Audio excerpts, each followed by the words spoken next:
వాక్యమే నన్ను బ్రతికించెను, బాధలలో నెమ్మదినిచ్చెను. అనుదిన ఆత్మీయమన్న కార్యక్రమానికి మీ అందరినీ ప్రేమపూర్వకంగా ఆహ్వానిస్తూ ఉన్నాం. ఈ దినము ఆంధ్ర క్రైస్తవ కీర్తనల పుస్తకం నుంచి 462వ పాట పాడుకుందాం. జయ ప్రభు యేసునే వెంబడించుచు జయముగా నడచెదము, యేసుతో జయముగా వెడలెదము.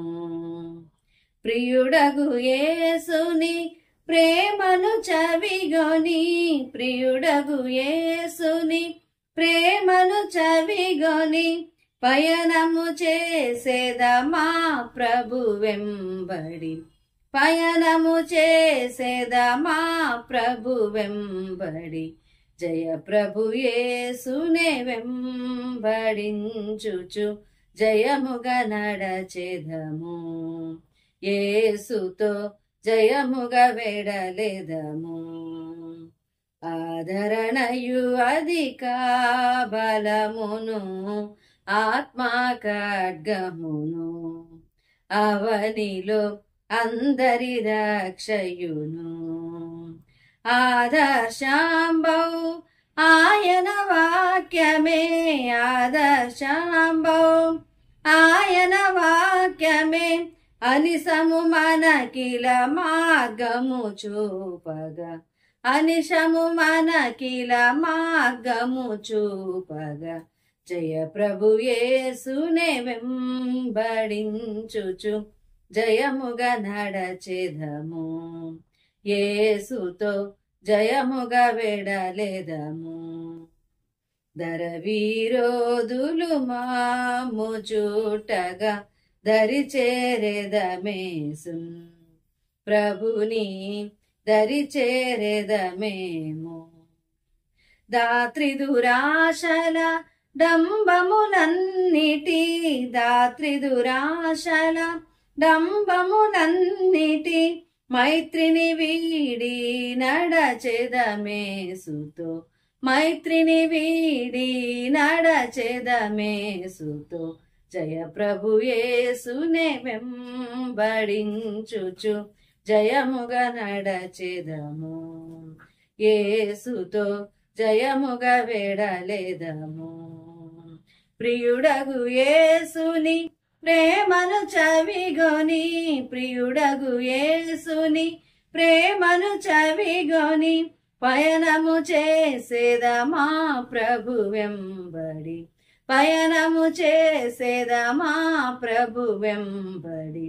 జయ ప్రభు యేసునే వెంబడించుచు జయముగా నడచెదము, యేసుతో జయముగా వెడలెదము. క్రీస్తునందు ప్రియమైన దేవుని బిడ్డలారా, మరొక నూతనమైన దినము దేవుడు అనుగ్రహిస్తూ ఉన్న అనుదిన ఆత్మీయమన్న కార్యక్రమానికి మిమ్మల్ని అందరినీ కూడా ప్రేమపూర్వకంగా ఆహ్వానిస్తూ ఉన్నాను. ఈ సమయంలో ప్రత్యేకంగా మార్కు సువార్తలో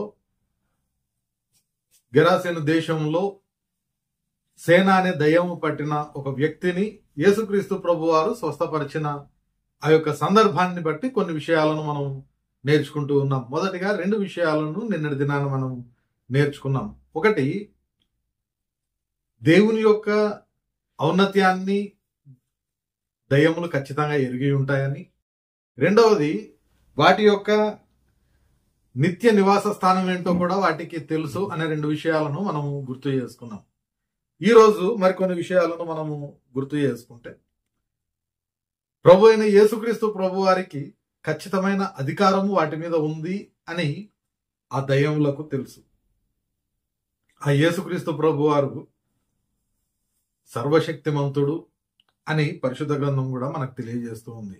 అది ఈ దయ్యములే ఒప్పుకున్నట్లుగా కూడా మనం చూస్తూ ఉన్నాం. మత్తయి సువార్త 8వ అధ్యాయంలో మనం చూస్తే 29వ వచనంలో, వారు ఇదిగో దేవుని కుమారుడా, నీతో మాకేమి, కాలము రాకమునుపే మమ్మను బాధించుటకు ఇక్కడికి వచ్చితివా అని కేకలు వేస్తూ ఉన్నారు. రెండవది, లూకా సువార్తలో మనం జ్ఞాపకం చేసుకుంటే అక్కడ 28వ వచనంలో, వాడు యేసుని చూచి కేకలు వేసి ఆయన ఎదుట సాగిలపడి యేసు, సర్వోన్నతుడైన దేవుని కుమారుడా, నాతో నీకేమి, నన్ను బాధపరచుకుమని నిన్ను వేడుకొనుచున్నాను అని కేకలు వేసి చెప్పాను. అంతేకాకుండా 31వ వచనంలో మనం చూస్తే, యేసు నీ పేరేమని వానిని అడుగగా, చాలా దయ్యములు వానిలో చొచ్చి ఉండెను గనుక వాడు తన పేరు సేన అని చెప్పి పాతాళంలోనికి పోవుటకు తనకు ఆజ్ఞాపింపవద్దని ఆయనను వేడుకొనెను. కాబట్టి వాటిని తరిమివేయడానికి దేవుని కుమారుడైన యేసుక్రీస్తు ప్రభు వారికి అధికారం ఉంది. ఆ విషయము ఆ దయ్యములకు ఖచ్చితంగా తెలుసు కాబట్టే అవి ఒప్పుకుంటూ ఉన్నాయి. ప్రియమైన దేవుని బిడ్డలారా, మనం నమ్ముకుంటూ ఉన్న మన రక్షకుడు సర్వశక్తిమంతుడు. కాబట్టే ఈ మాట తండ్రి అయిన దేవుడు కూడా సెలవిస్తూ ఉన్నాడు. అలాగే పౌలు భక్తునితో కూడా 2 పర్యాయాలు ఆ మాటలు ఆయన తన యొక్క పత్రికల్లో లిఖింపజేస్తూ ఉన్నాడు. తండ్రి అయిన దేవుడు చెప్పిన ఆ మాటలు మనం జ్ఞాపకం చేసుకుంటే, యెషయా గ్రంథము 45వ అధ్యాయము 53వ వచనంలో మనం చూస్తాం. యెషయా గ్రంథము 45వ అధ్యాయము 23వ వచనంలో మనం చూస్తే అక్కడ చెప్పబడుతూ ఉన్న ఆ మాట, నా ఎదుట ప్రతి మోకాలు వంగుననియు ప్రతి నాలుకయు నా తోడని ప్రమాణము చేయుననియు నేను నా పేరిట ప్రమాణము చేసి ఉన్నాను.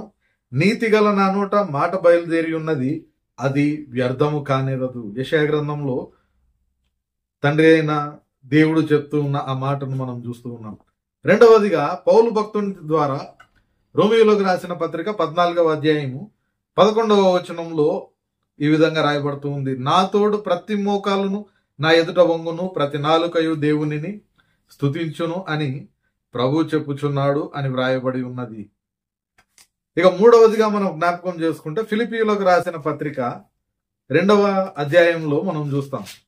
ఫిలిప్పీయులకు రాసిన పత్రిక 2వ అధ్యాయం 9వ వచనం నుండి చూస్తే, అందుచేతను పరలోకమందున్న వారిలో గాని భూమి అందున్న వారిలో గాని భూమి క్రింద ఉన్న వారిలో గాని ప్రతివాని మోకాలును యేసునామమున వంగునట్లును ప్రతివాని నాలుకయు తండ్రి అయిన దేవుని మహిమార్థమై యేసుక్రీస్తు ప్రభు అని ఒప్పుకొనున్నట్లును దేవుడు ఆయనను అధికముగా హెచ్చించి ప్రతి నామమునకు పైనామము ఆయనకు అనుగ్రహించను. ప్రియమైన దేవుని బిడ్డలారా, ఈ మాటలన్నీ మనం చూస్తూ ఉన్నప్పుడు ప్రభు అయిన యేసుక్రీస్తు వారు ఎంతటి శక్తివంతుడో మనకు అర్థమవుతూ ఉంది. ఆ దయ్యములు ఆయనను చూడగానే గుర్తుపడుతూ ఉన్నాయి. వాటిని పాతాళమునకు పంపవద్దని అవి వేడుకుంటూ ఉన్నట్లుగా మనం చూస్తూ ఉన్నాం.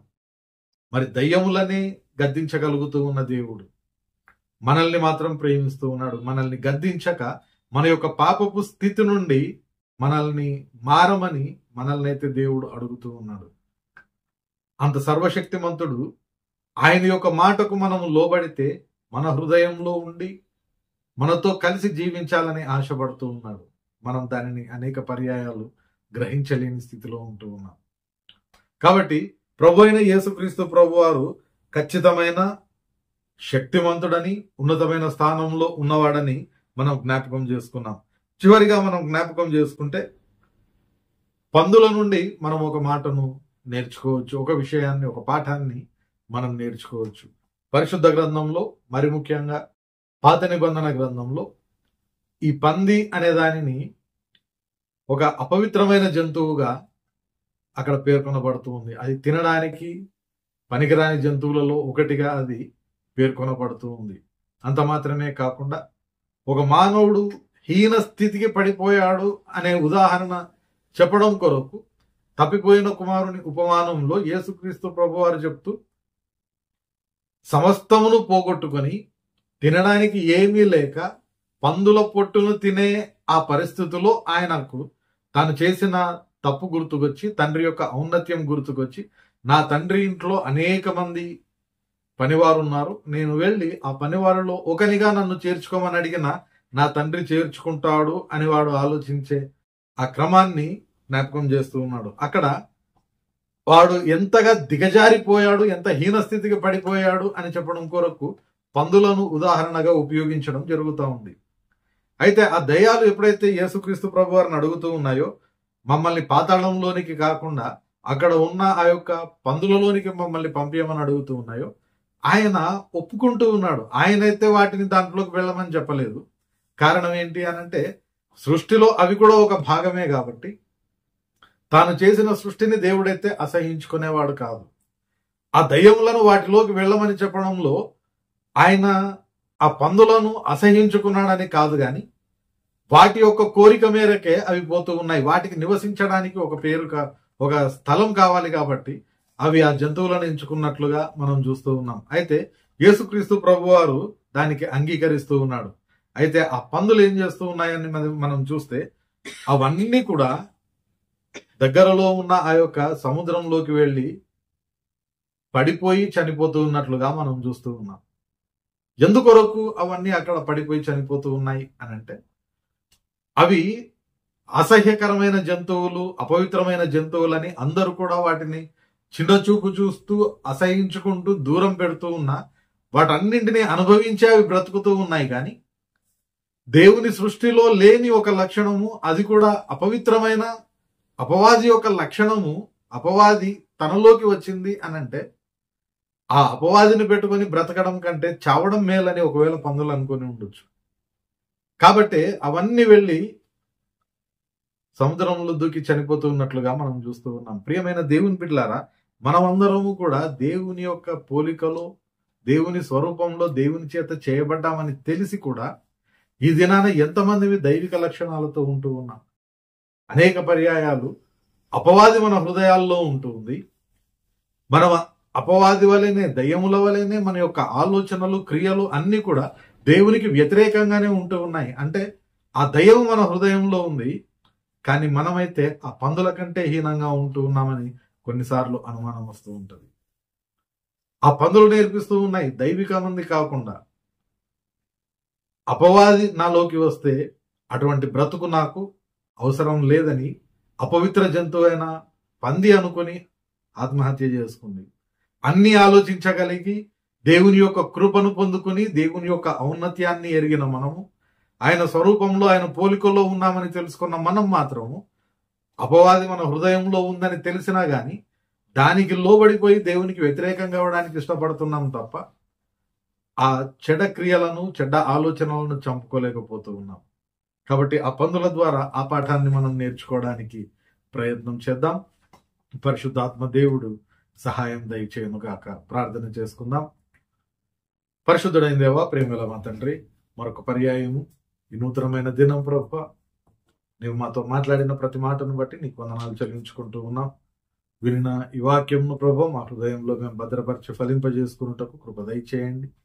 మా పనులన్నింటిలో తోడుగా ఉండి ప్రతిదీ విజయవంతంగా ముగించుకున్నటకు కృప దయచేస్తూ, నిశ్చితమైతే ప్రభు మరొక పర్యాయము మేమందరము కూడా నీవు అనుగ్రహించే అనుదినాత్మీయమన్న భుజించు కృపను మాకందరికీ దయచేయమని యేసు పరిశుద్ధ నామమున ప్రార్థిస్తున్నాం తండ్రి. ఆమెన్. తండ్రి, కుమార, పరిశుద్ధాత్మ త్రియేక దేవుని సకల దీవెనలు సదాకాలం మనకందరికి తోడయుండి నడిపించునుగాక.